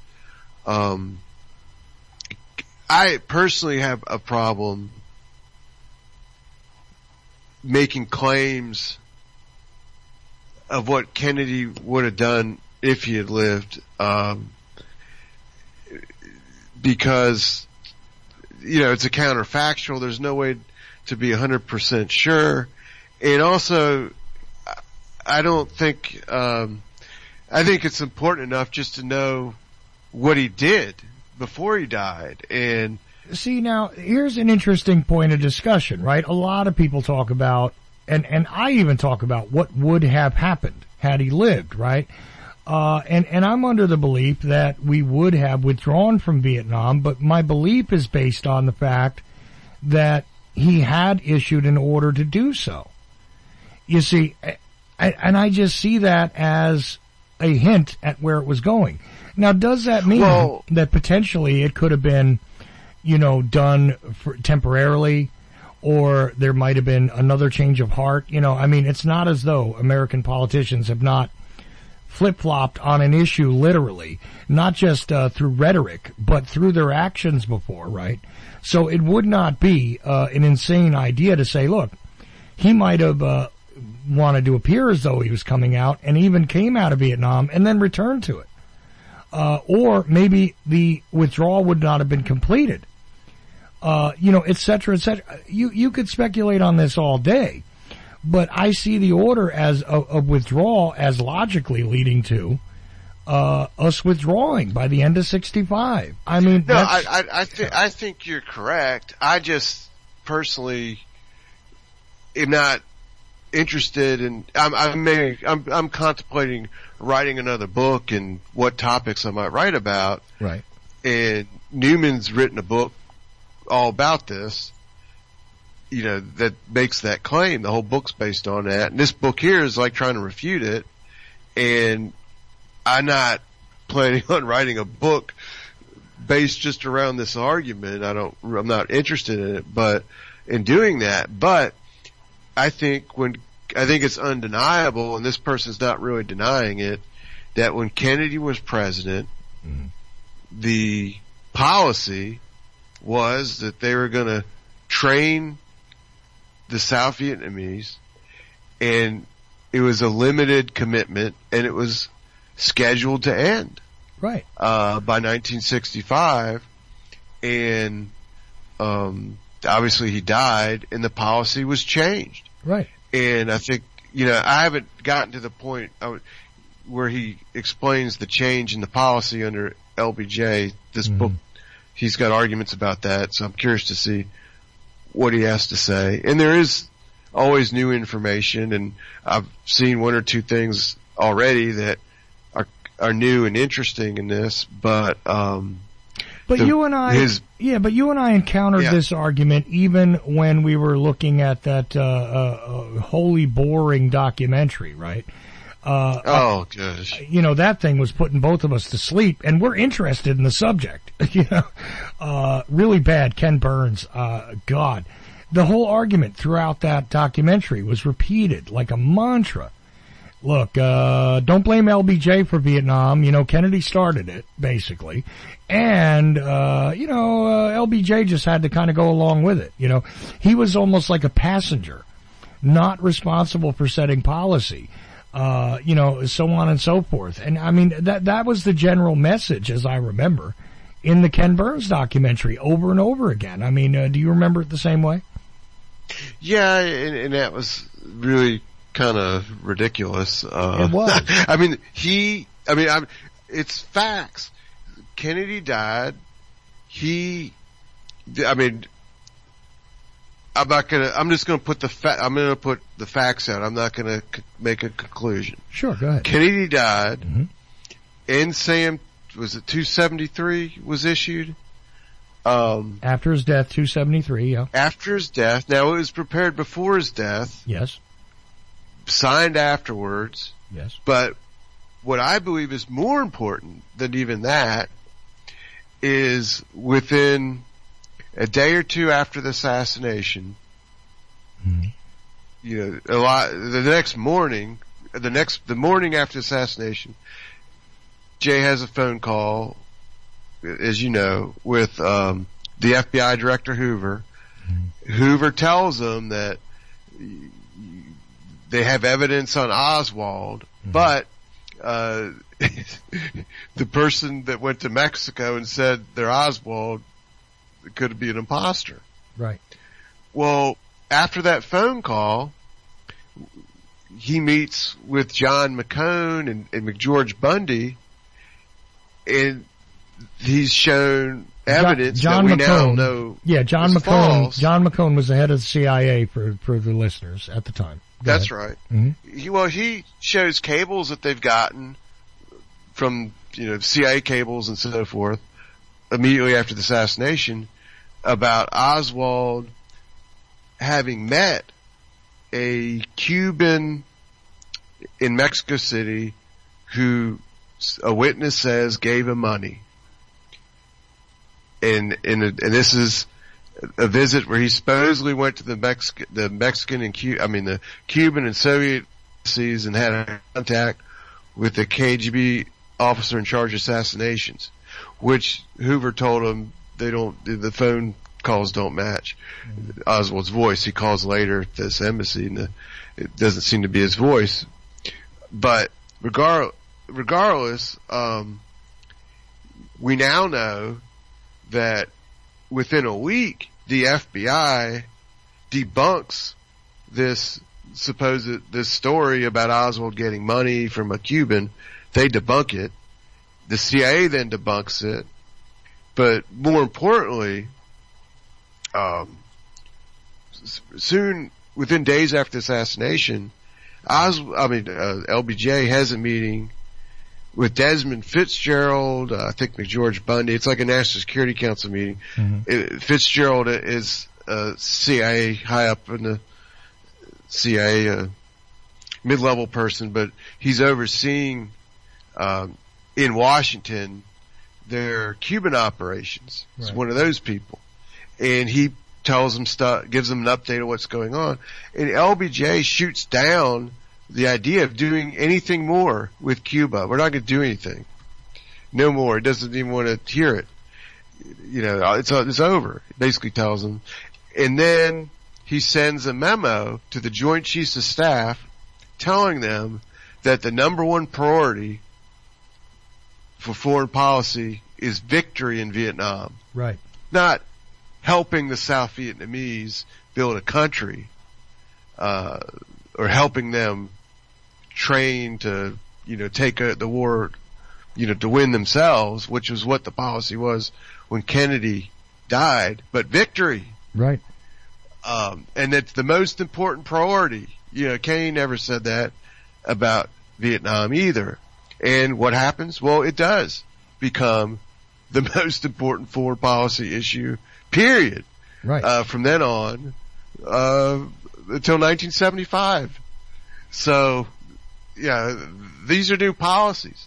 But again, and I've said this on your show, what everyone has ignored, and I don't blame Newman for ignoring it, because this was before his book came out, and it only bolsters his argument, I believe. Mm-hmm. But what all these people ignore is what was going on in Vietnam. Mm-hmm. What were the North Vietnamese doing? Well, we know now, unless he was lying, that because this is a statement General Giap said in the 90s, that they thought Kennedy was going to withdraw. Right. You know, and that's what they thought. So what happens after Kennedy dies? Within 48 hours, the North Vietnamese make the decision to escalate the war by sending their first units of North Vietnamese combat troops into South Vietnam. They hadn't done that yet.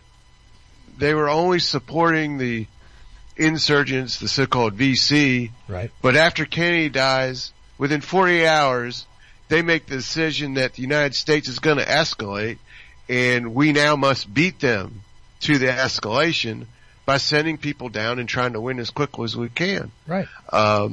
And so would that have happened if Kennedy had lived? No one talks about that question. But anyway, the thing about what the argument, what this, and again, I want to see what he says at the end, about the change in the policy. I haven't gotten to that yet, but so far, the argument he's making against the Kennedy withdrawal is that, look, McNamara designed it and presented it at a Honolulu conference in May 1962 for the first time. And Roswell Gilpatrick, who was Kennedy, McNamara's Assistant Secretary of Defense, said that McNamara and Kennedy had planned this together, and their plan was to withdraw. The Pentagon Papers say that Kennedy basically told McNamara, encouraged McNamara, told him to do this at this, before this meeting, you know, to present, but that goes against what the author wants to say in his thesis. So he says that that's not right, that there's no documented evidence of this. So the Pentagon Papers state it, but there's no memo, there's no order from Kennedy, so he doesn't think that's correct. And he presents the withdrawal thing as McNamara's plan, not Kennedy's plan. And I just don't, you know, that's going against, no one's saying that. No one says that but this author. You know, Roswell Gilpatrick doesn't say that. McNamara doesn't say that. The Pentagon Papers doesn't say that. This author says that because he has to say that in order to make his argument. So that's what I think of this book, I guess. What documentation does he have to back that up? That there's no, you know, is he, I don't know. Look, maybe he's got some kind of zinger in there that we don't know about. I mean, it's possible. Yeah, maybe it's later on in the book. But, right? I mean, really, it sounds to me like I'm just going to ignore, you know, what goes against my argument. And we've seen that before in literature, for sure. But it seems to me logical. I mean, you can argue all day about what might have changed. But, like you said, the facts are the facts. And this is what it was when it was. And after his death, things changed. I have offered the question a few times and nobody's got a great answer for me, but I'll just throw it on the table with you here right now. You know, do you think the abandonment of the Cuba issue had anything to do with the fact that Bobby Kennedy was deeply involved in it? And I mean, you know, Johnson didn't want to really keep Bobby Kennedy as Attorney General. You know, or maybe involved in the government at all, because they were famously at each other's throats all the time, right? I mean, you know, could it be that since that was simply Bobby's project, you know, in his mind, well, to hell with it. I mean, I would not put that kind of just very short thinking past Johnson, you know? And we do know that Bobby was well involved with the Cuba project, right? So, I don't know, man. You know, there's a lot of open questions, but I don't get it when somebody wants to refute this idea. I really don't. But look, if new evidence emerges that backs it up, what can I say? But it doesn't make a whole lot of sense to me. I mean, it doesn't seem to make a lot of sense to you either, Mike. I mean, I'm just saying. No, it does. It really doesn't. Okay. Well, again, who knows? Maybe he's got something there that I have never seen, but I don't get it. I don't. Anyway, look, I realize that, that this is something you're reading on. I haven't read Newman's new book. I gotta, full disclosure there. I haven't read it yet, and I certainly haven't read this guy's book. Well, you're probably not gonna read it. This Kennedy withdrawal book. It's after what I'm telling you. Well, no, but that's not true. See, now, if he's got something in there, right. I mean, frankly, if you tell me, look, he actually makes a compelling argument about some of this, I may be tempted to see it. Look, I'm not opposed to looking at something that, doesn't necessarily make sense right away. 'Cause it could be that I'm just not well informed enough to know that it does.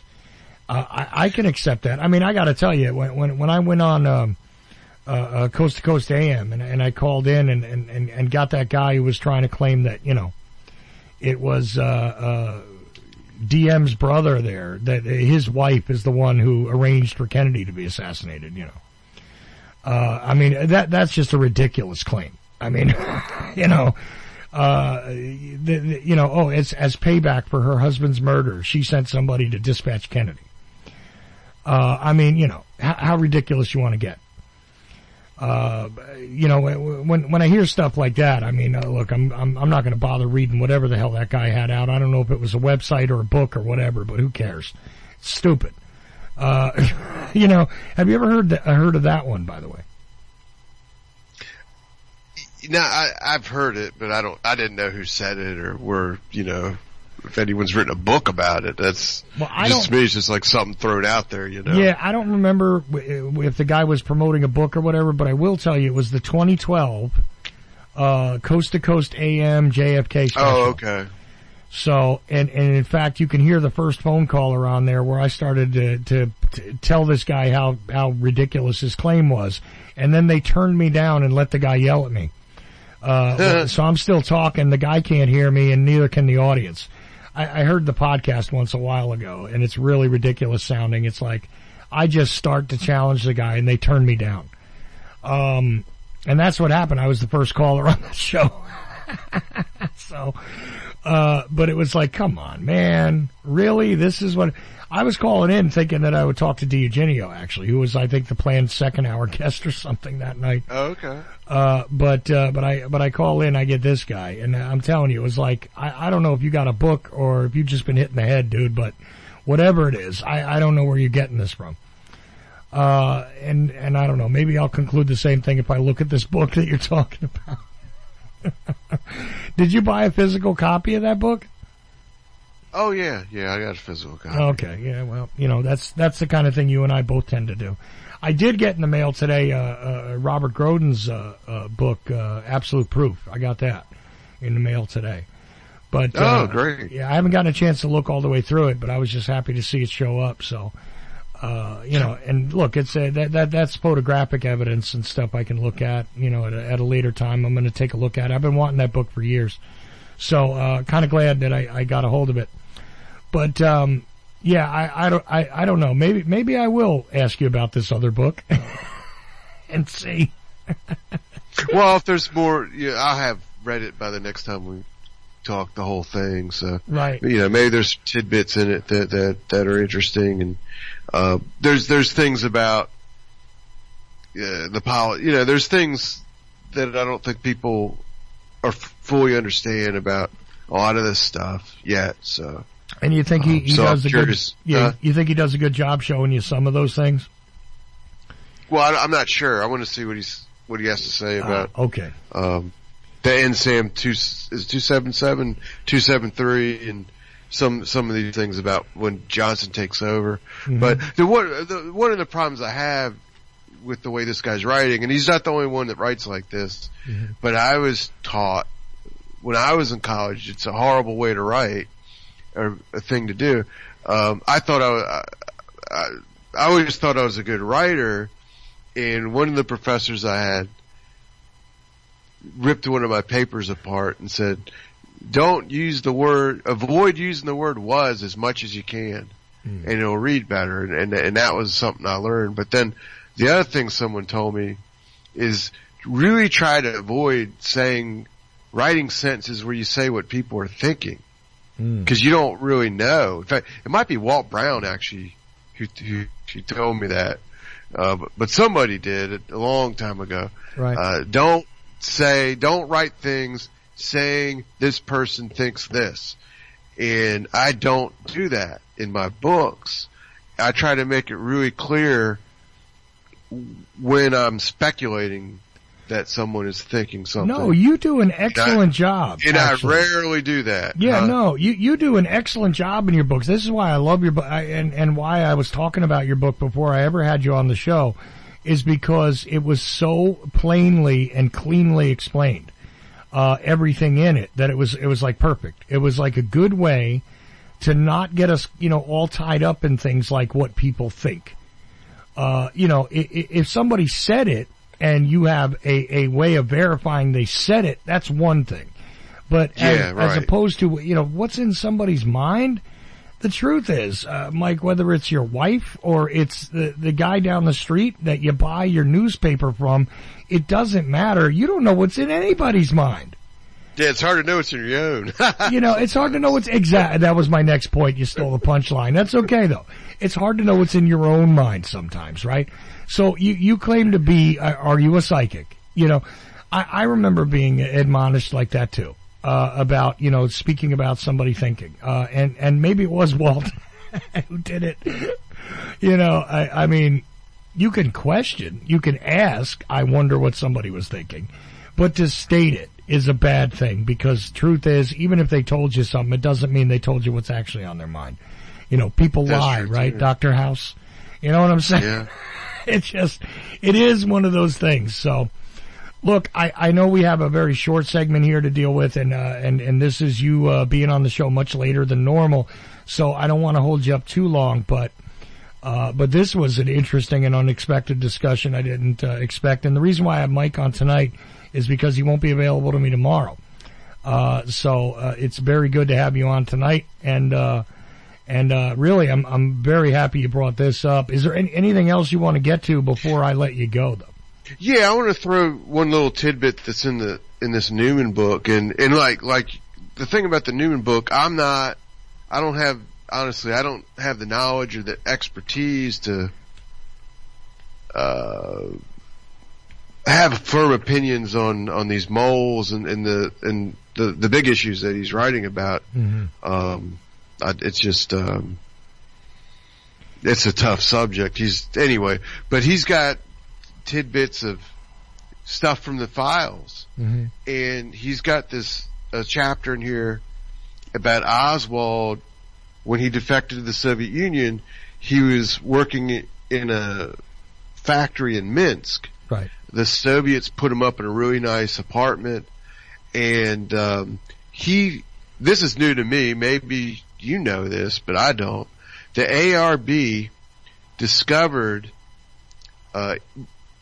that there was a new Soviet defector that I never heard of.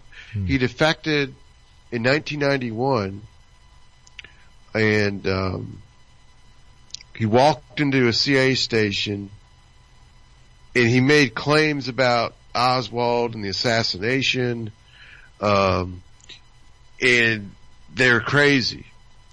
He claimed that Oswald was conspiring to assassinate 2 other presidents before Kennedy. And it was nonsense. But the CIA wrote a report on this guy, mm-hmm. and it said that we have information from codename I.J. Decanter, which disproves what this guy's saying, and it outlines Oswald and his wife's KGB connections and denies any KGB involvement in dispatching Oswald to assassinate Kennedy. Mm-hmm. For your background, information on I.J. Decanter was a second chief directorate officer whose bona fides were fully established. Mm-hmm. What this is indicating is that there's another defector named I.J. Decanter who claimed to have this information about Oswald, and that they confirmed his bona fides. So this was legitimate information, and the ARB then spent time trying to track down this story, and they were able to find out the name of this defector, Papushkin, and he became an FBI informant and a CIA informant. And he was a major in the Second Chief Directorate Intelligence, Counterintelligence. And he came to the United States, became a defector, and he claimed that he knew people at the Minsk KGB school. So Oswald was in Minsk near this KGB school. In fact, the KGB school was on the same street as the apartment he was living in, and this guy claimed that the people in the KGB running this KGB school, he knew them, and they told him, like in drinks or whatnot, that Oswald was sent to Minsk so he could be under their watch. Yeah. And they spied on him, and they said, in this guy's words, that they considered him an agent. But that doesn't mean an agent like one may think like James Bond or something. They just called him an agent because he would willingly talk to them and give them information. So he was a source, an informant, and they were puffing him up. As this guy was explaining it. Yeah. Calling him an agent to make it sound like they really got something. You know, we got this guy as their agent. You make it look like they're doing something really important. However, it says they also considered Marina as an agent, and she was, according to this defector, a swallow whose job was to seduce Oswald and go to the United States, and, continue to work for them. Now, he says that these people in this KGB school told him that Oswald fell in love with her, and she was interested in him, and also really wanted to get out of the Soviet Union. And obviously they do that. They come to the United States. And then once the two came to the United States, she never helped them ever again, just to ignore anything, just didn't do nothing. And he also claimed, there's another source that the CIA had, a Colonel Yershak, that the CIA got information on, who worked at the school, who said all the same stuff that the other person did, and added, and I'm looking at this from quotations in the Newman's Book of Files, he's quoting from, that they had a low opinion of Oswald. He was, in their view, a bit crazy, unpredictable. He was never required to sign an agreement to cooperate, even though he was cooperating. Right. And they believed Oswald knew he was in contact with the KGB. Well, that all sounds believable based on other things I've read. Yeah. To be honest with you. And some of it, I'm familiar with from other places. Ernst Titovitz would be one of those places. Yeah. And you're well aware of that book and that individual. And there's a guy who, and clearly tells the story. The only odd thing here is that Oswald falls in love more than once in Minsk. That's true. That's true. So forgot about that. Yeah, he asks Ella German to marry him, right? Before Marina. So it's a very strange tale, his time over there. But the idea that the KGB was watching him and that he knew the KGB was watching him, I would not be surprised there. I think they made it fairly obvious, and they covertly, according to more than one source, went around to, regular people that were there and were having meetings with them, the KGB officers in the area, including the people that you're talking about here, were meeting with his neighbors, his friends. If he went to go interact with a girl, they'd meet with that girl's family. The whole bit. The whole time he was there. So. Well, one thing I want to tell you. Yeah. Jefferson Morley's been doing these podcasts. Mm-hmm. I think you gotta pay for them, but okay. He did one of Ernst Titovitz, and I listened to that. And it sounds like, he was hanging out with Oswald a lot. Right. They were friends. And, after the assassination, Morley asked him, did he think Oswald did it? And he just didn't think so. Right. But he made an interesting comment. He said none of the people that he knew in the Soviet Union that knew Oswald, interacted with him at all, thought he did it. Yeah. In fact, he said they didn't think he was capable of killing somebody. Right. And to me, that's a real interesting statement. That's real interesting because unfortunately, I know of two people that have killed people, and I was thinking about that when I was hearing this, and I was like, well, I wouldn't have said that about them before they did it, even though I wasn't thinking they were going to do something like that, No, I get it. There's a big difference between saying, I don't believe somebody's capable of it, and, after it happens, you go, well, all right, I'm not all that surprised, if it happens. And no, I've heard that before, too. I don't remember if he said that during an interview with me or not, Titovitz. But you heard me interview him, right? I'm sure I have. It's probably been some a couple years ago, Yeah, I'll see if I can dig it up for you, but I know I have it. I mean, I'm going to be going through my archives very soon. So when I come across it, I'll give it to you. It's a fairly lengthy interview, and it's one of the early ones I did actually with this show. But it is interesting to me exactly how he viewed Oswald and the character of him and everything. And to me, Titovitz was just a kid who was really wanting to tape Oswald so that he could examine the way he spoke English from a native speaker's point of view because he was learning English.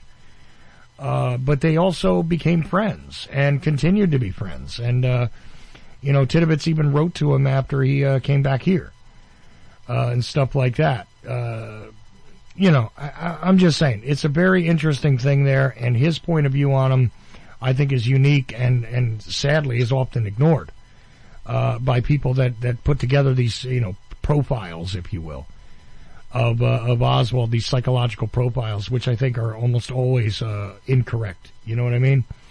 So, anyway, with that in mind, Mike Swanson, wallstreetwindow.com. I'm sure, you'll be back next week, though, right, on the show? Yeah, I'll be here on the regular day next week, Thursday. Excellent. Yeah. So we'll have him on Thursday, everybody. And until then, look, I want to thank Murray Sabrin for joining me in the first hour. Be in the know. Go to wallstreetwindow.com. I'll give you guys links to Mike Swanson's stuff in the show notes along with Murray Sabrin's. And that's that for tonight. So no matter who you are, where you are, when you are, I am merely Ochelli, and all of you are indeed the effect. Good night.